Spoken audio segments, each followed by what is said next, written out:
Let's see. And it's recording. Good morning. Usually I do this in the afternoons. Today is in the morning because I had something very important come up. But I'm glad you are here. Today is November 25th, only a few days before Thanksgiving. I'm not even going to think about it. But I have a special topic today. But more than just a topic, I have a very special guest. And I'm going to mention two things about this guest. Our topic is going to be the housing market shocker. Buyers are still active and sellers are holding firm. So what the heck is going on out there? It's a wild real estate market. It has been wild from the realtor's perspective, and I'm sure my guest will agree. It has been wild for the last 5 years. But now they were saying it'll change after election. Election is over. January 20 is coming soon, and it may get even wilder. We don't know. So get ready for a bumpy ride, not only for the next 2 or 3 years in real estate market, but for a bumpy ride for the next hour. We have some great information for you. If you're thinking about buying, if you're thinking about investing, if you're thinking about selling, or just if you have any questions about it, we are here to help you. Post your comments. We'll be glad to answer. So let me get started with our special guest, Shawn O'Connor, all the way from the East Coast. I'm going to give him a few minutes to introduce himself. Shawn is a good friend of mine. He has his own YouTube channel. I'll have the link and his phone number, description, email in the description. So look it up if you need to contact him. So Shawn, give us a few introduction about yourself so that I don't blabber all over the place. Absolutely. Thanks, Mike. I really appreciate you having me on today. Love talking about real estate. My name is Shawn O'Connor. Yes, I'm outside of Philadelphia in the greater Philadelphia area or the suburbs of Philly. I mean, there's a lot of different names for it, but I've been in real estate now for almost 9 years, helping buyers, sellers, and investors. All kinds of stuff in real estate. Started out as a real estate agent, got my real estate broker's license, was a co-owner and the managing broker of a small independent firm for a short period of time of 4.5 years.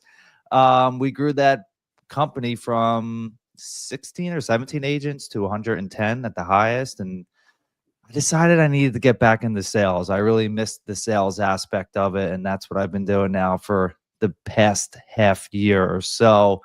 And yes, I do have a YouTube channel as well. I've been creating content now for about 6 years, have my channel for a little over 6 years. And it's been a fun ride, man. It's a very active channel. You get a lot of questions on it, a lot of inquiries on it. You get leads from buyers and sellers on it. So you're on a roll there. Yeah. It's been a pretty solid 9 years or so. A lot of ups and downs in real estate, just like it is for buyers and sellers. So, we go through the same things as realtors that a lot of buyers and sellers go through.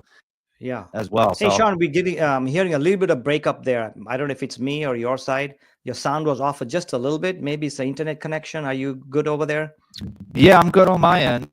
From everything that I can see. Yeah, just some like noise or something coming up. Okay. So yeah, okay. So another reason why Shawn is so special. Tell us, Shawn, what you did yesterday, because I would not be able to do it. A lot of people won't be able to do it. But when it comes to a good realtor, and this is a going side from our topic today, but it's very important. When you work with a realtor or a broker, yes, it's important for them to know what's going on in the market, how to take care of your clients, but it's their personal perseverance, personal challenges. So tell us, Shawn, what you did today. I'm so proud of you and congratulations. I appreciate that, Mike. I don't think I'm special. Sometimes I think I'm just a little bit crazy, but I ran my 3rd marathon yesterday in Philly. And there's a lot of good parallels between running marathons and just endurance running in general and being a great real estate agent. And for one, I think personally that who you decide to work with, you have to make sure that they have a certain level of determination and grit. Because especially now in this market, it's really challenging for buyers to get homes. And in some areas, it's actually really challenging for sellers to actually sell their property, right? So who you work with matters. I know you might hear that a lot. It's kind of like an overused saying, but it actually truly matters because it can be the difference of getting the house or not getting the house. spending tens of thousands of dollars less or more, right? So there's a lot of parallels between just being, in my opinion, just a really great agent, because I know, and I'm sure you can attest to this, Mike, that Right. the majority of agents out there aren't that great, unfortunately, No. right? Yeah. Very low barrier to entry. The training isn't that great for the majority of companies that offer it. So, Right. There's a lot to say. I appreciate that. Again, I don't think I'm a special. I just think I'm a little bit crazy sometimes. Right. I enjoy the pain. I think you're great. I would not be able to do it. I could not run a mile, so let alone that, So yeah, I'm still getting that little noise. Maybe you want to put your mic just further out a little bit. Maybe that'll help, or it might be mine. Yeah, maybe that's. Is it too close? Maybe it was too close. I don't know. Okay.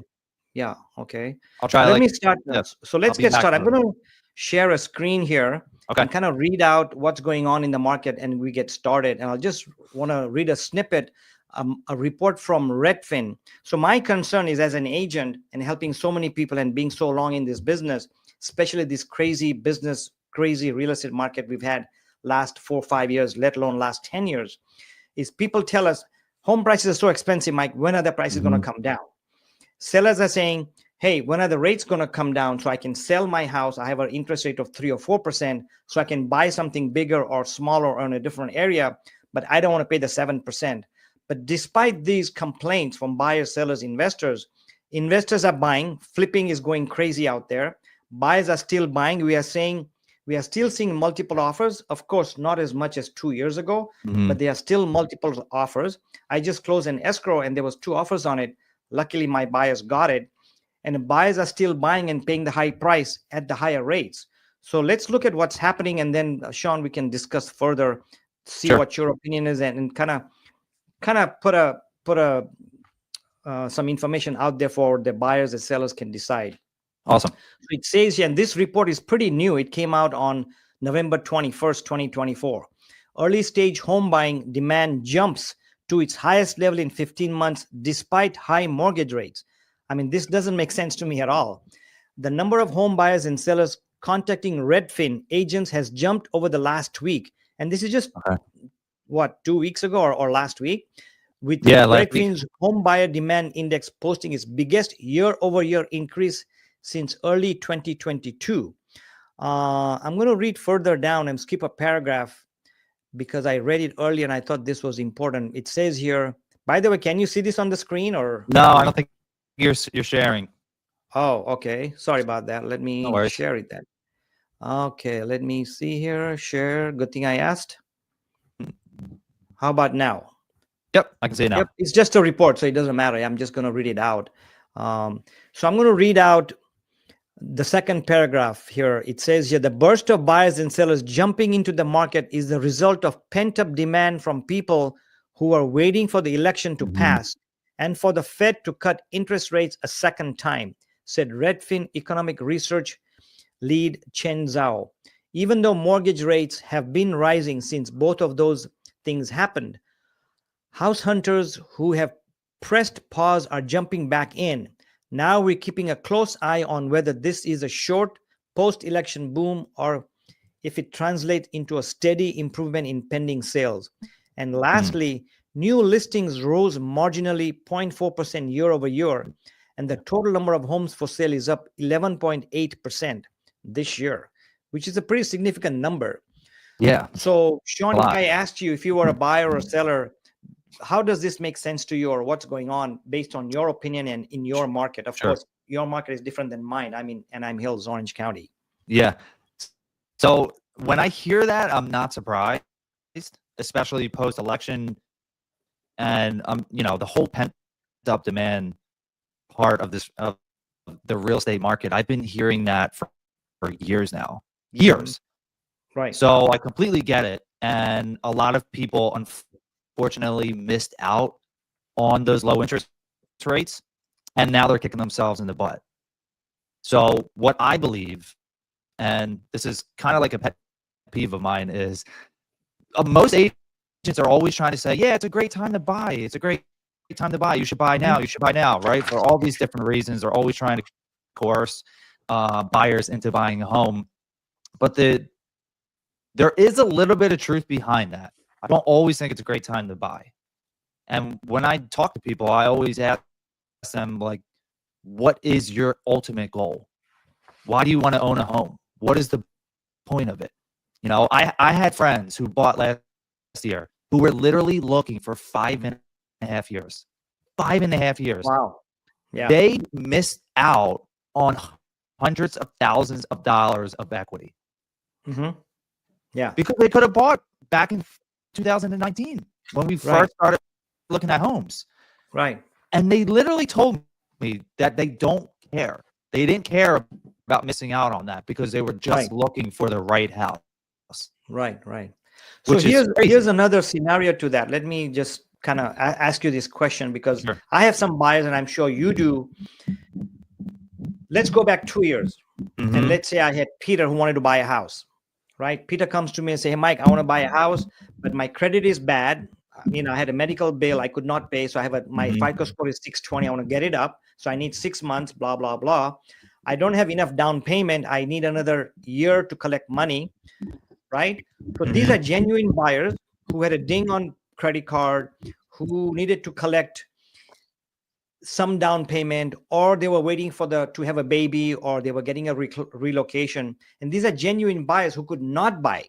Not that they were waiting to chase the market, because I have those too, who are chasing the market. Oh no, the prices are going to go down, rates are going to go down, then I'll buy. That ain't going to happen. But these are genuine buyers who wanted the waiting. But at that time, and I have a buyer right there right now, Peter, that I mentioned to you earlier, he wanted a home around $900,000. He had a bad credit because of some medical bills he could not issue. Long story short, he needed to wait a year, 2 years to bring his credit score up. Right. Increase his down payment because he really wants to put 20% down. So I told him have about $200,000 closing cost, moving cost. So he wanted 2 years, but now the $900,000 house that he could have bought 2 years ago is costing him $1 million. Right. And at that time it was 6%. Now it's 7%. So what happens to buyers like that? What do you tell them, or what's the solution? And there's so many like that. Yeah. Well, the fact is, if you actually can't buy a home, like for that buyer specifically, he had to raise his credit to get a loan, right? Like there was no other option for him. Right. Okay. I mean, there are always different ways to get into homes, and a lot of agents don't know this, and a lot of buyers don't know it as well. But there's options for like a rent to own if you can find the right home and find the right seller who's willing to do it. There are ways to borrow hard money with a higher interest rate. And, you know, like that buyer specifically, if it was a situation where he absolutely wanted to buy a home and you presented him with a potential offer of saying, hey, why don't we talk to a hard money lender? Look, the interest rate is going to be really high, but if he could float it, like if he had the cash to float it, but he just couldn't get a long-term 30-year fixed rate, then if he could do it, right, if he could honestly pay for it on a consistent monthly basis and not be too overwhelming for him, you know, that's always an option as well. And I would say that 98% of realtors have no idea, like, to, you know, about potential offer or potential options like that. So, but now this guy, did he buy, or you're saying he's still on the market? Still waiting. He was one of those after election guys, and now it's after Christmas, you know. So yeah, he doesn't want to buy. I know him well. He's in one of our organizations. He means well. They just had a baby about a year ago. The wife got a job now, you know, post baby, you know.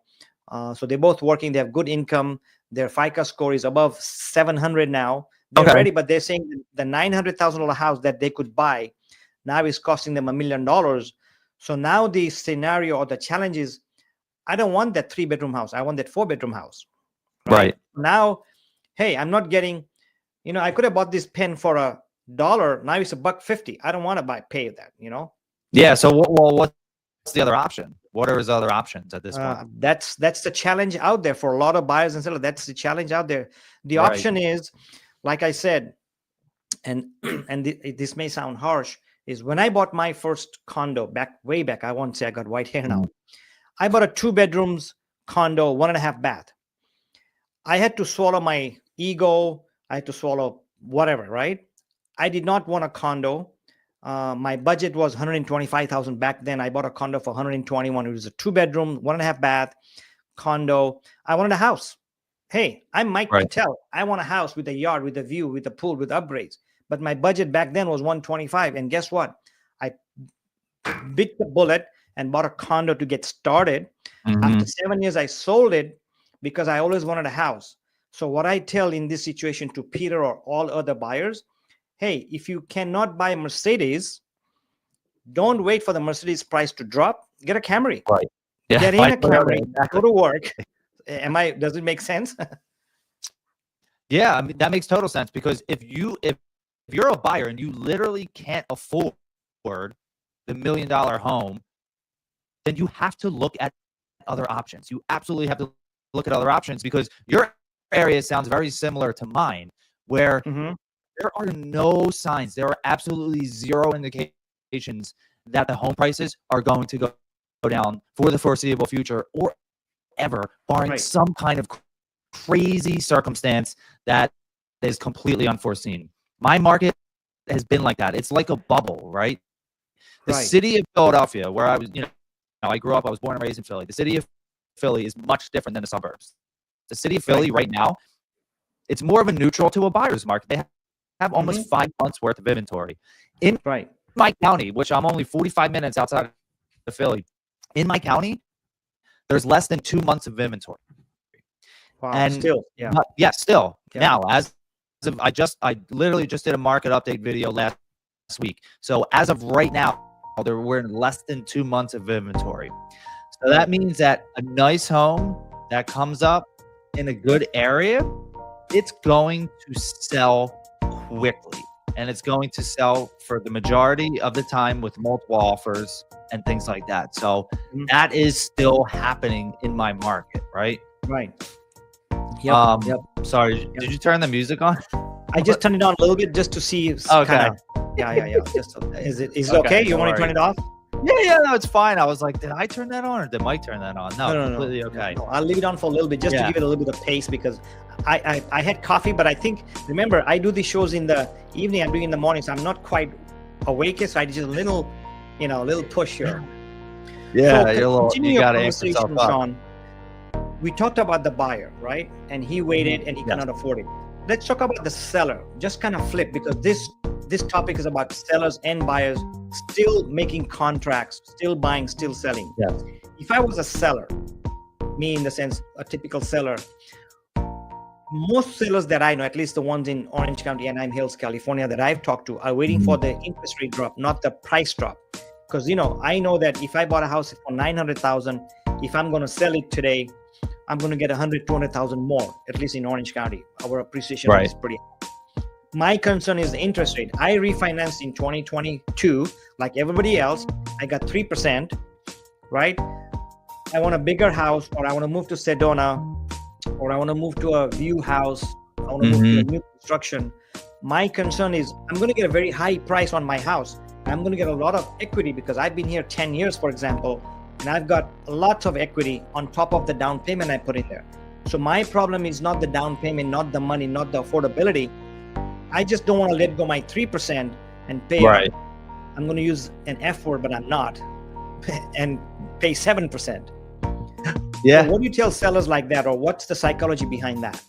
Well, the one thing that I ask sellers that are in that mindset is, can you potentially not sell your property and move to another property? And what I mean by that is, can you hold the home that you're in, your primary residence, as a rental property, right? So you can create some cash flow, because if you have a low interest rate, that means that you have a low monthly mortgage payment, which means that you can most likely rent that property and get really good cash flow from it, and then buy another house. Like it all depends on where they're at financially. If they have the funds, like if they absolutely do not need to sell their home in order to have the funds for the down payment, I always ask people if they're interested in potentially renting it, right? Because that way you create some extra cash flow. Then you have the down payment. You can go move to wherever you want, Sedona or Florida or wherever you want. Right. That way you still have your property as an asset. It's well, now it's an asset.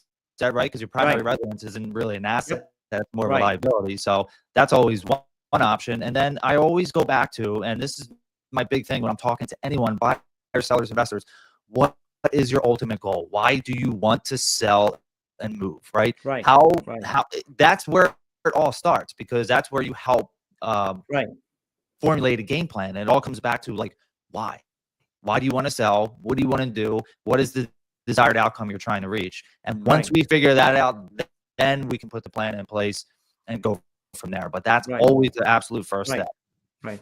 Well, let's take this scenario one step further. Let's take my example. I'm just giving an example. I've been here 15 years. I want to sell. I want to move to Sedona. That's my dream. I want to go to Sedona because we want to retire. We want a single story home. This is a big house. My kids are gone.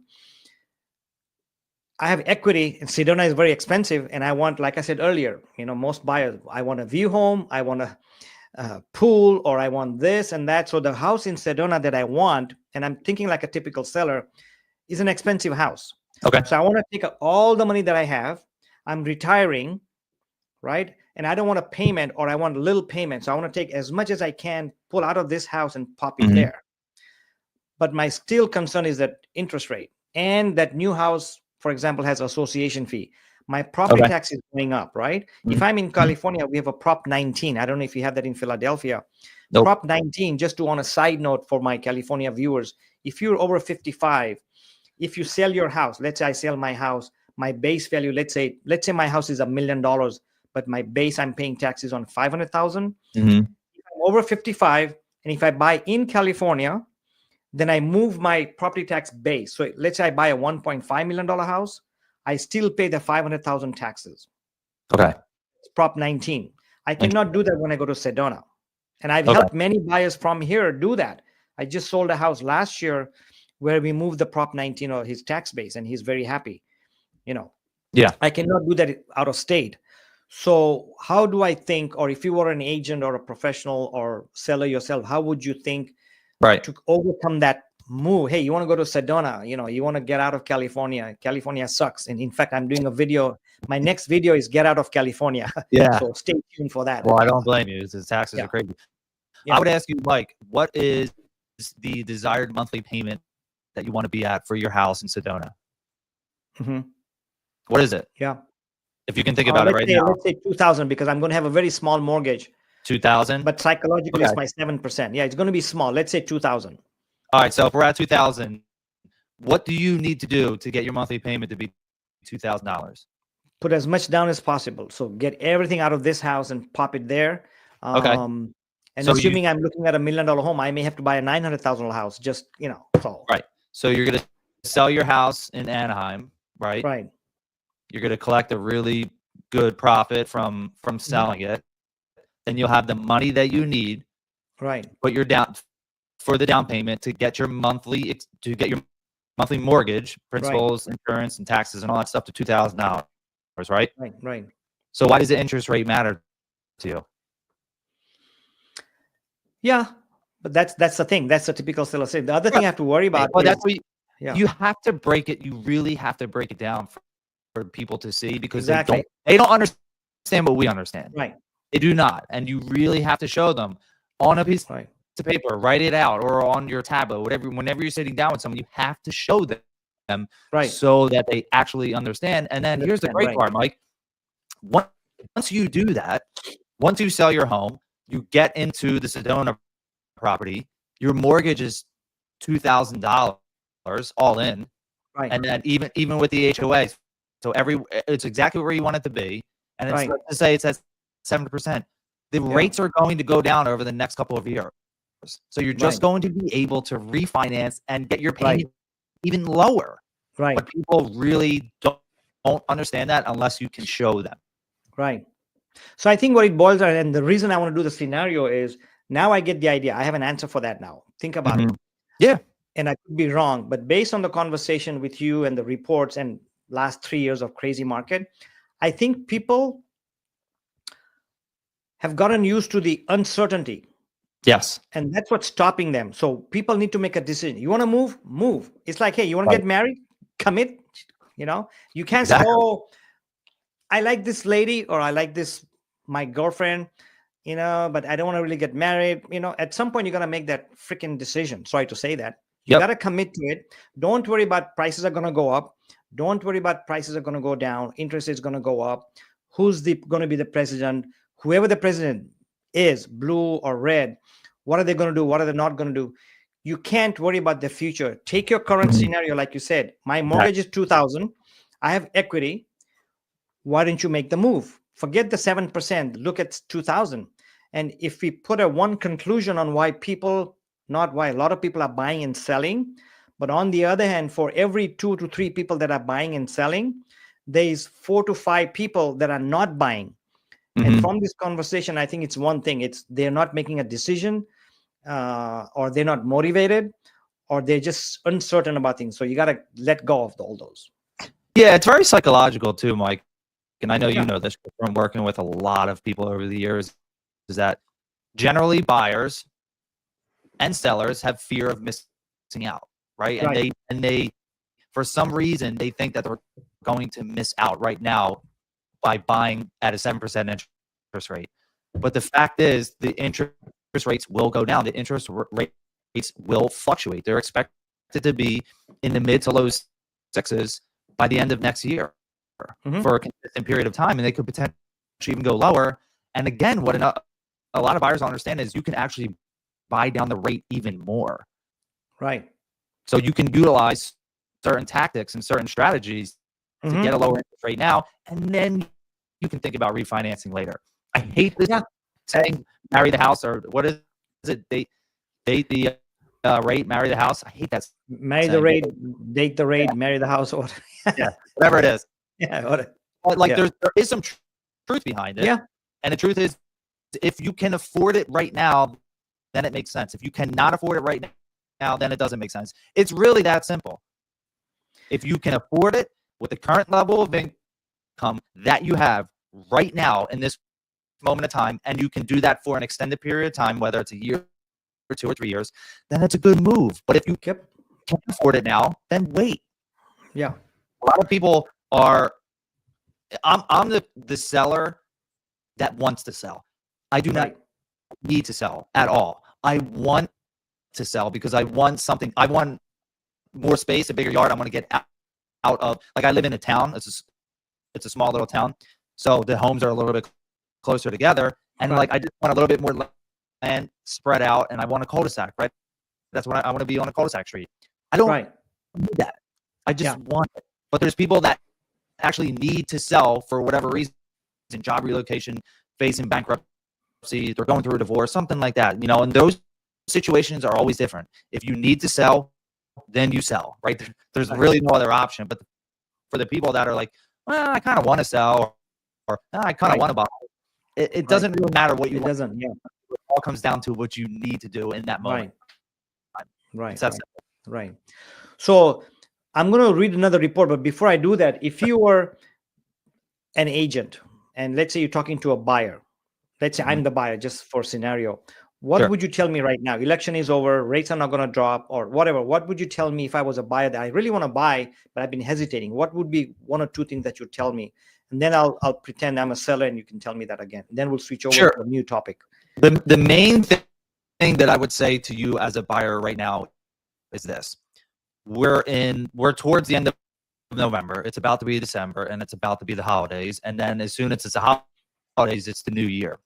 So if you want to buy right now, just think about this. Rates are high, right?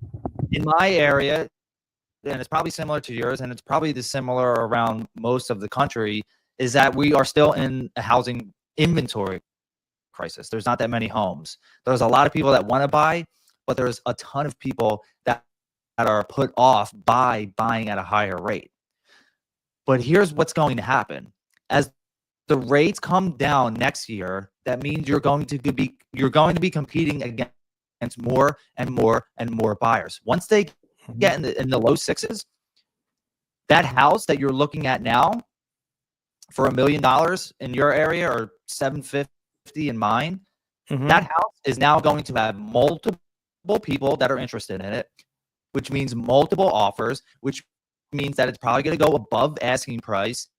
And then as that continues on, then you're going to have to be waiving inspections and waiving appraisals and things like that. So although there is a lot of demand now, there's a lot of people that are still waiting. So what do you want to do?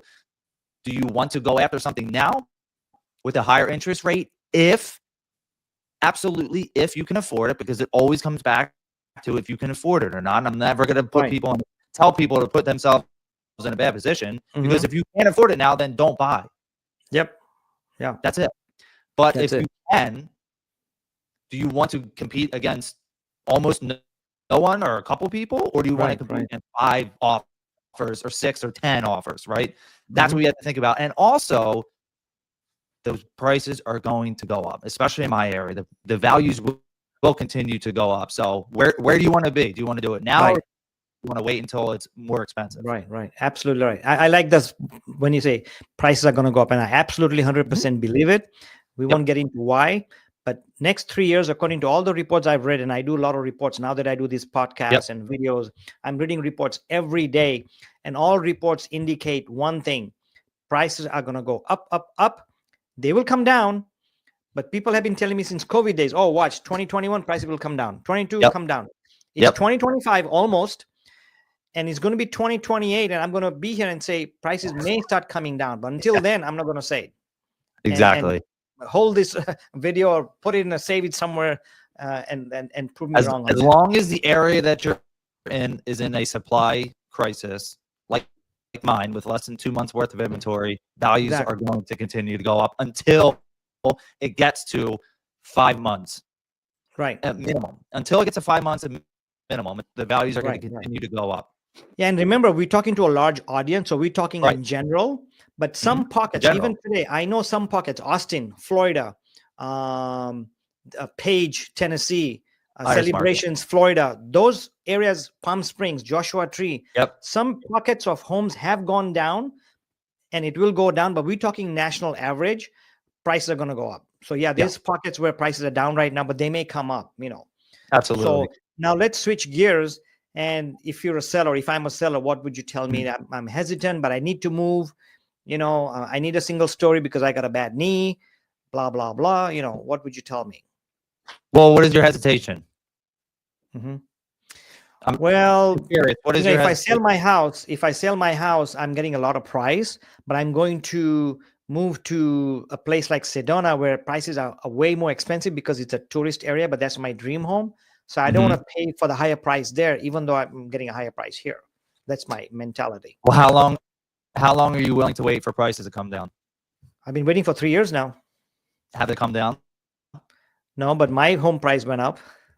Your home price went up, and Sedona went up as well, right? So you can try all you want to time the market, but it's almost a lose-lose proposition. You can really try. But what the fact is, like, they could not come down until 2028, like you said. And of course, your home value will continue to go up, hopefully, as well, but you're going to be buying at a higher rate. So if you really, truly want to move and sell your home, then do it.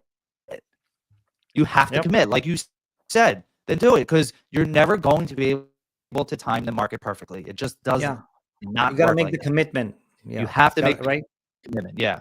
So maybe I'm sounding like, and this is on a side note, do I sound like, I have a girlfriend, I've had her for 3 years, I like her, but I want to marry somebody else. I can't decide. Right. So I got to make a decision. Dump her or marry her or find somebody else. It's a lot. Got to make a commitment. Yeah, it comes down to a lack of commitment, unfortunately. But that's, I think, and coming back again, I think we're coming back to the commitment from buyers and sellers. Don't time the market. Don't chase the market. Buy what you can. If you have to drop $200,000 or $100,000, do that. Get started, especially if you're a first-time home buyer, and make the move. I mean, commit to yourself. Life is about committing. So anyway, let's move on to the next topic, which is also important. I want to read another report, and then let's talk about that. And do you want to add anything before I move on, or are we good? No, I feel like we touched on a lot based on that. Okay. This is another report I'm going to read out. It's from it's regarding the housing market shift. So let me see how I do that. I'm also, let's see, where am I? Okay, over here. I'm going to share my screen, and I'll kind of read that screen again. Let's see. I need to hold on just a minute. Sorry. You're fine. Take your time. Present, stop screen. I need to share a screen. Okay. Okay, now I go share. Okay, there you go. Okay. There we go. Okay, can you see this? Okay, there we go. Okay. So let me read this. I'm going to go to a different screen so I can read it. This is fun. So, okay, so this one says that housing market shift. Home buyers. Yeah, this is about home buyers. It says where housing market shift, where power is quickly turning in favor of home buyers. And you can see this, right, that I'm reading? Yes. Yes. Okay. Yeah. Okay, let me do one more thing. Okay, so I'm going to read this out. I'm just going to read a paragraph because the reason I'm reading this report is I want it to come from a report or an article, not your, mine, or yours opinion, because opinions don't matter, right? And the last thing I want to do in this podcast or live is give you my opinion and not facts. So when assessing home price momentum, it's important to monitor active listings and months of supply. If active listings start to rapidly increase or get very high as homes remain on the market for longer periods, it may indicate potential future pricing weakness. Conversely, a rapid decline in active listings could suggest a market that is heating up. Furthermore, it says here that in October 2024, which is just 30 days ago, national active inventory for sale was up 29% over October 2023. While that's still 21% fewer U.S. homes for sale as compared to October 2019, the rise does suggest that nationally the market is softening as buyers aren't purchasing homes as quickly as they were before. Now, I want to give you my opinion, then we'll talk about it. It says here that we've been talking about a rise of inventory. It says here that it dropped in October 29% inventory. Now, what's one reason it dropped? What would you think? People were waiting for what? Inventory dropping in October? Yeah, inventory rose in October, year over year, from October 23. If you compare October 23 to October 24, it says that inventory rose. Right. But didn't we, on the other report, remember it said that people were waiting for the election, blah, blah, blah. Right. And the market was slow. You saw a slowdown in your market. I saw a slowdown in our market. Everybody saw a slowdown in the market for two reasons. One, interest rates were high, and people were waiting for the election. Right. So that has something to do with it, but I could be wrong. So let's go talk about that, on this report that I just read. With the interest, with inventory increasing. Right. Yeah. So I think inventory increasing had to do with the interest rates when they got lowered. Right? Because inventory is more of a lagging number to look at. And what I mean by that is the more homes that came on to the market in October, it was probably leading up from September. And if you remember, the rates in September dropped and they were in the low sixes. So more buyers are getting interested. And for the most part, a lot of buyers are actually sellers as well. So they started, okay, now interest rates are low. Let's go. Let's get the home on the market. Let's lock in these lower mortgage rates at 6.19 or whatever it was, because I know I can buy it down into the high fives. So there was a little bit more certainty there because the rates went lower. So that means that the inventory went up, which is what we're seeing. But I always like bring it back to, and I'm glad this article referenced it, is if you see a year over year number right now, it almost doesn't really mean anything because you have to compare it to pre-pandemic levels. And I'm glad that it brought up 2019 because that was the last time that we saw, for the majority of the U.S., higher inventory levels. Right. Because as soon as we hit the pandemic, it started dropping, and it just never came back, really. Right. So the amount of inventory that we have now, okay, it rose 20-some% year over year, but that's still like to get back to pre-pandemic levels, it's going to take a lot more than that. But exactly. Right. It is what it is. Yeah. There's not much that you or I can do about inventory levels. Right. It all comes down to sellers. Absolutely right. And one of the other things that you have to look at, because remember, as you know, and we mentioned it before, we always mention it, real estate is hyper local. But let's Yes. look at this chart. Can you see this chart? It shows inventory. Yes, I can. See the green charts? So yes, nationwide inventory has gone up, but there's always those mega inventory. For example, look at Florida. We all know what happened in Florida. We have a crisis in Florida. Yes. Sorry, I bring up Florida all the time. I'm sorry about that. But we have major disasters in Florida, major condo issues in Florida. So we have high insurance rates, high HOA increases. A lot of homes are damaged. So if you look at the big chunk, it's all Florida. I bet if you take out this Florida from the whole scenario, inventory will be normal. Right. So remember, it's hyper local. So even though nationally the inventory is high, look at some pockets like I think this is, where is this? Do you know where that is?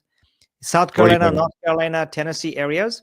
Yeah, they all got hit by the hurricane. Yeah. So the inventory went up because there's so much damage. Right. People are waiting for FEMA. People are waiting for insurance, and all this whole area.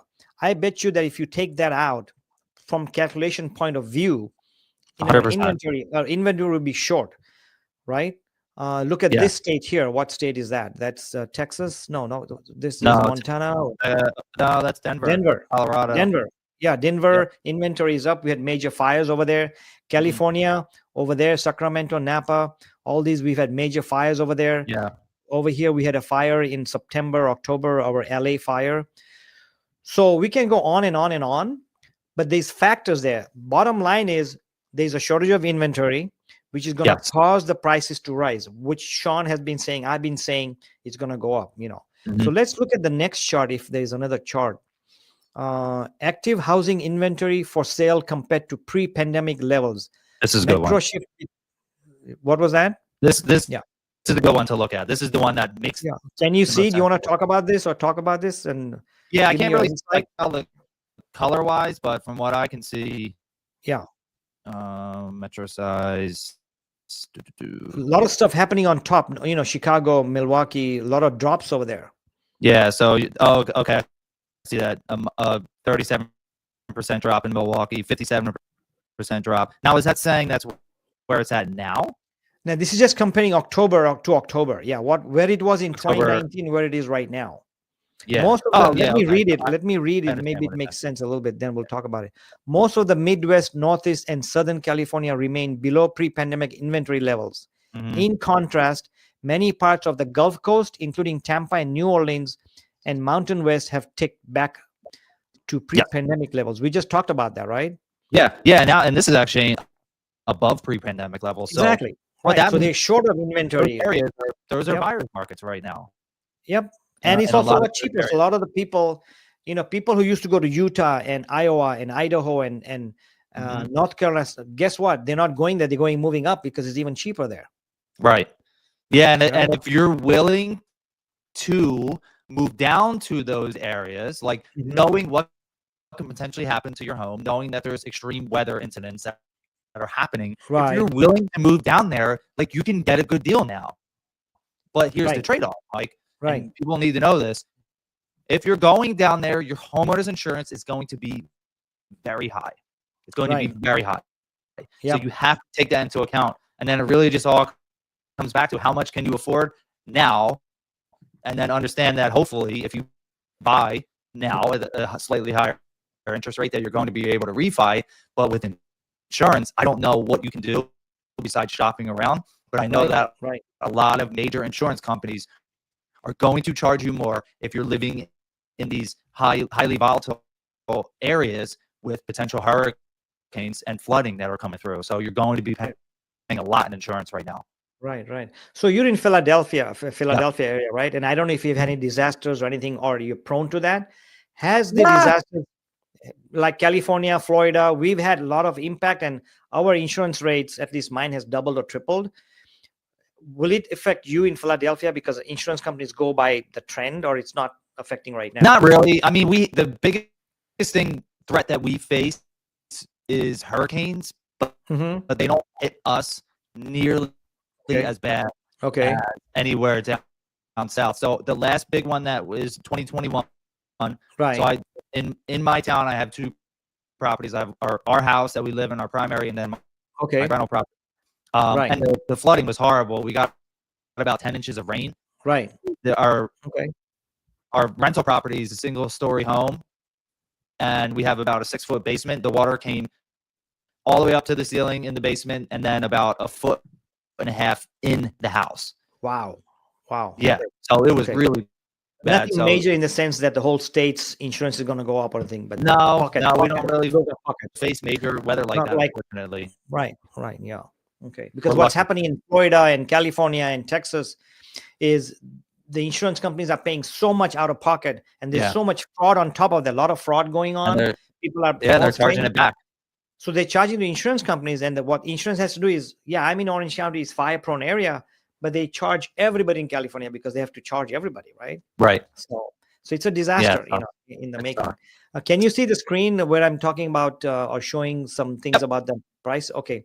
So I want to go through that. This is again as of U.S. highlights 4 weeks ending November 17th, and this is again a report from Redfin, not my opinion or Shawn's opinion. Redfin's national metrics includes data from 400 U.S. metro areas and is based on homes listed on or sold during this period. Weekly housing market data goes back through 2015. So I just want to bring this up because remember our topic was there are high home prices, there are high interest rates, but buyers are still buying and sellers are hesitating. But look at these numbers, okay? Medium sales price, and these are national average, right? Medium sales price in November was 387, which is way lower than normal, isn't it? Let's see. I thought the national was 430,000. I thought it was a little higher or closer to 400,000. Yeah, medium sale price. I don't know. Maybe they're looking at just November, but regardless, it doesn't matter. But look at the year-over-year change. That's the important number. Doesn't matter what it was. Yeah, it's up 6.4%. Biggest increase since October 2022. So people who were saying prices are going to drop, guess what? They just went up 6% nationwide. So if you were looking for that $1 million property, it's going to cost you $60,000 more for waiting. So let's look at the medium asking price, 389. Year over year change up 4.6%. But the funny thing is, when is a market strong? When the listing price and asking price, when the asking price and the sales price is pretty much the same as over here, it's a strong market, right? You don't see a drop off asking 387 and sold at 370, right? That's a weak market, right? Look at the median monthly mortgage payment. It's $25.93 at 6.78 mortgage rate. This was 4 weeks ending. Let me just clear something up here. I want to make sure they're reading this right. It's so high. Crazy. So high, yeah. Let me look at one thing here. 4 weeks ending. So this is just comparing 4 weeks in November. So that's why the median price was low, because it's comparing the last 4 weeks. This comparing November to November. Let's look at pending sales in November. 72,000, up 4.5%. Despite the disaster, Florida in a chokehold, election going on, rates at 7%. Pending sales are up 4.5%. New listings is up 0.4%. Active listings went up 11.8%, which is bad news. But remember, we had issue with the high interest rate election going on. So that's not the right number if you really look at in the long term. Yeah. Again, it just goes back to it's very situational and it's very local for real estate. So if you're basing it off of where you're at, that's the only thing you should do.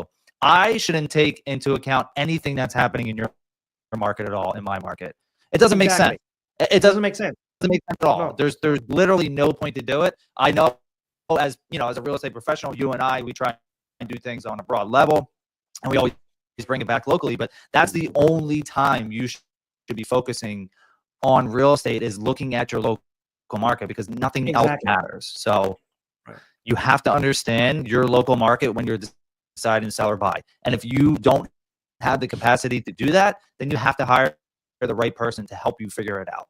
That's the long and short of it. It's that simple, and you don't overcomplicate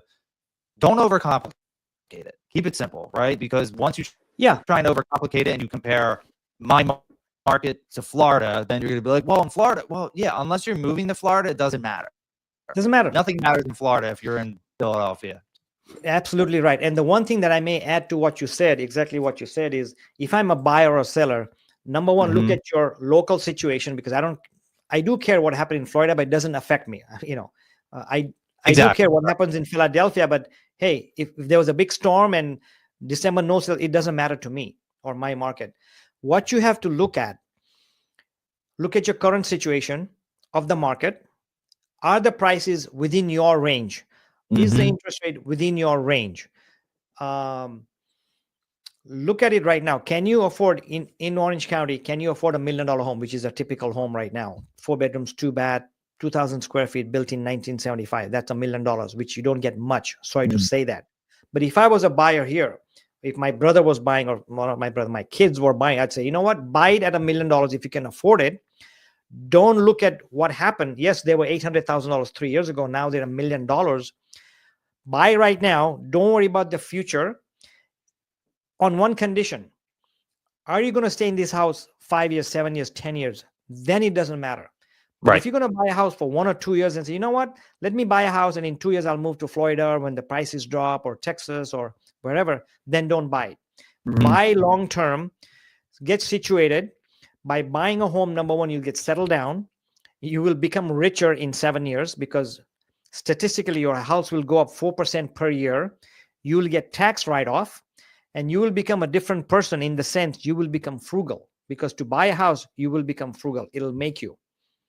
Just like when you get married, your schedule change, right? You want to go for golf every Sunday?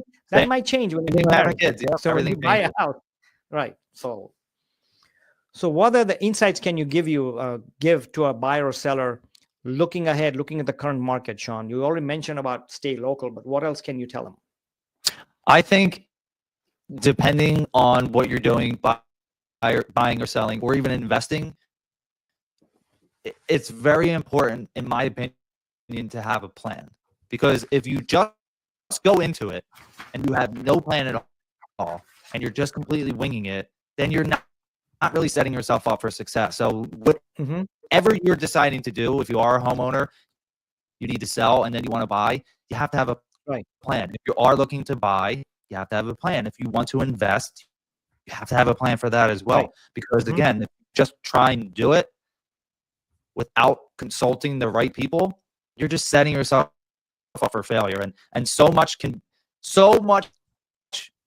like headaches, heartaches, be weeded out in the very beginning, instead of going through it during the process, if you just have a plan. And I'm not saying that you have to stick to the plan completely 100%, but you just have to have some kind of plan going into it. That way you're going to mitigate a lot of risks that come with the selling, with the buying, with the investing process, because there's always something that happens. There's things that happen that we can't foresee at all. In any, you know what I mean? In any kind of transaction. So have a plan. I think that's the best thing you can possibly do. Right. Okay. Well, we've got, I wanted to leave with something. We're not quite done yet, but we've talked about, and you and me both have said that prices are going to go up. I want to discuss something, why, not you and me, but why the articles, the research, or the real estate gurus are saying the prices are going to go up. Let's talk about that. So I'm sure there's first-time buyers out there. There's sellers who want to sell that haven't been like me. I've been here for 25 years, and I wasn't very active in the market. Things have changed. Market has changed. Technology has changed. The way people buy has changed, right? I mean, I've sold homes virtually where they haven't seen the house. All they've seen in a video. That never happened 20 years ago, but today it's happening. So to be fair, I wanted to take a few minutes, Shawn, and discuss why we, in the sense, the industry thinks the prices are going to go up. Maybe talk about a couple of reasons why, so we are fair to the first-time home buyer, that he can make a decision. We're helping the buyer and the sellers make a decision based on evidence and facts, not just opinions. Right. So it's very simple that the values of homes depend on supply and demand. It's really that simple. If you have an overabundance of supply and not that much demand for homes, like you're in Florida, and there's a lot of homes for sale, but there's not a lot of buyers that are buying, then values are going to go down. If you have gone down, yeah, and they have gone down, exactly. And if you have little supply and a lot of demand, values are going to continue to rise. I think they are projecting that we're going to be at a total home sales for 2024 at less than 4 million. Less than 4 million homes in the U.S. that are going to sell, both new construction and I always say used homes, but they're not used homes, right? They're just the homes that are older, that resale homes. Okay. So here's another thing. I'm a buyer and I'm talking to you as a realtor. You told me, whoops. Yeah, I know. What Sorry, happened? My battery went out. That's okay. No worries. Take your time. We got time. No rush. Few minutes won't.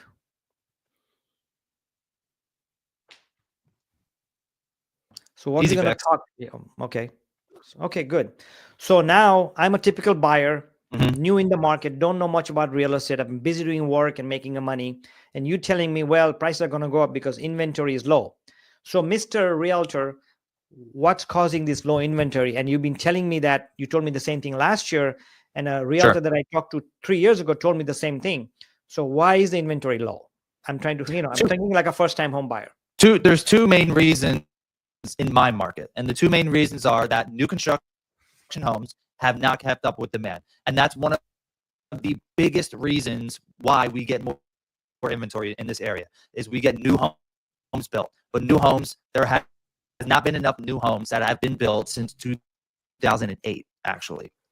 And in addition to that, most sellers are locked into those low rates and they don't want to sell. So the only way, in my opinion, that we're going to get more inventory is when rates go down. When rates finally go down and more sellers are interested in actually selling, putting their home on the market and selling, that's where we're going to get more inventory. And also, we need more homes to be built for people to buy and move into.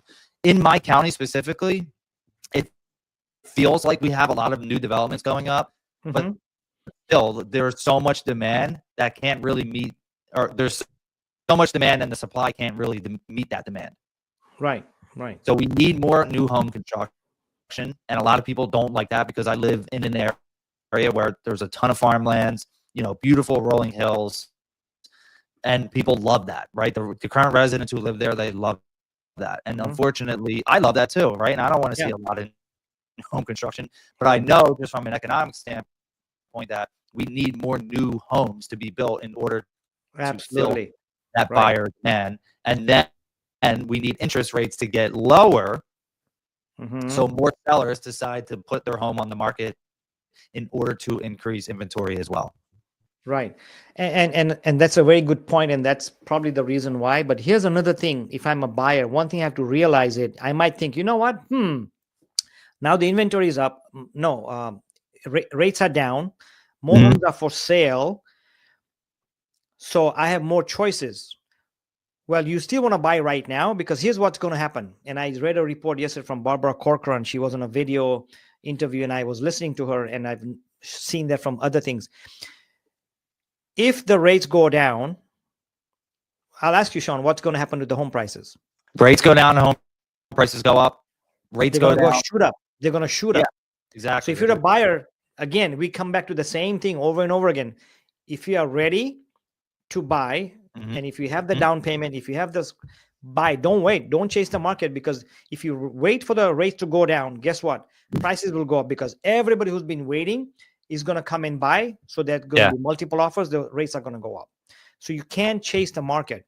I did a video, and I keep saying that, and maybe I'll put a link in here, is you buy when you are RWA, right? It's buy when you are ready, willing, and able to buy. Yes. Are you ready to buy? Yes, you had a baby, you need a bigger house. Or my dad is sick, I need to move to Sedona to be near him. I'm ready. Right. Am I willing to do that? Am I willing to move from this location to a different location, to a better house or a safer neighborhood? Yes, I'm willing to do that. Am I able to buy? Which means, do I have the down payment? Do I have the qualification and the credit score? Yes. If those three work, buy or sell. Don't wait. Yeah. And I can't understand for the last 4 or 5 years where so many of my friends, my past clients, all the buyers that come from open houses have been waiting and waiting and waiting and still Yep. waiting, and now they can buy. So help me understand that. I wish I could help you understand that. And there used to be this saying, and I don't know how if people say it anymore, but from a realtor standpoint, they would say buyers are liars. And I heard that very early on. Buyers are liars. Buyers are liars. The reality is buyers aren't liars. Buyers are confused. They just exactly, or uncertain. What we'll call it uncertain. We talked about it. Right? They're uncertain. They just don't know what we know. And the only way for them to get out of that mindset is for us to help push them forward and explain to them the reality of the situation. When rates go lower, more homes will come on the market. When more homes come on the market in an already housing crisis market of inventory, with a strong buyer demand out there, more buyers are going to want to buy that house. And that means that the value of that house will go up. Through multiple offers. It will happen. Yep. And you made a good point, Shawn. You made a good point that, hey, talk to a realtor. And, on that note, if you are watching or if you came across this video, make comments. But if you are, on a tightrope deciding whether to sell or buy or sell, call us, email us. Shawn and I are here to help you. This is what we do. We will answer any questions. We don't want to sell your house. We don't want to list your house. We are here to answer your questions. You have my info in the description. You have Shawn's info. Call us, email us. We're here to help you answer any questions without wanting your listing or selling. We're not here to make commission. We're here to educate and help because that's what we do. And that's how we build our reputation. So on that note, Shawn, any closing remarks or anything that you want to make? Just do what makes the most sense for you. I am one of very few people as a real estate professional that ever tells you what to do. I just help guide you. And I always say the decision has to be yours, and it's solely up to you whether you decide to buy or sell. It's not my decision. I can help guide you. I can give you all the information that you need to help inform you and to really empower you to make a decision. But at the end of the day, it's up to you. It's your decision to make, and it's very personal to you and your situation. Right. And like I said, we're here to help and guide you. That's how we do business. Hit us up, call us, direct messages. We're to help. On that note, Shawn, thanks a lot. Thanks for having me, Mike. I'll call you again. Maybe in February, March, we can do another topic and see. Let's do a recap and see what did the prices do. How did the election affect? Really good. Are the prices going up? So let's do a recap, maybe February, March. And we talk every week anyway, so we'll be in touch. So. All right. Thanks everybody for watching. 4:30 Mondays every day, California time. Every week. So please watch and also watch my other videos. Thanks for watching. Take care. Shawn. Okay.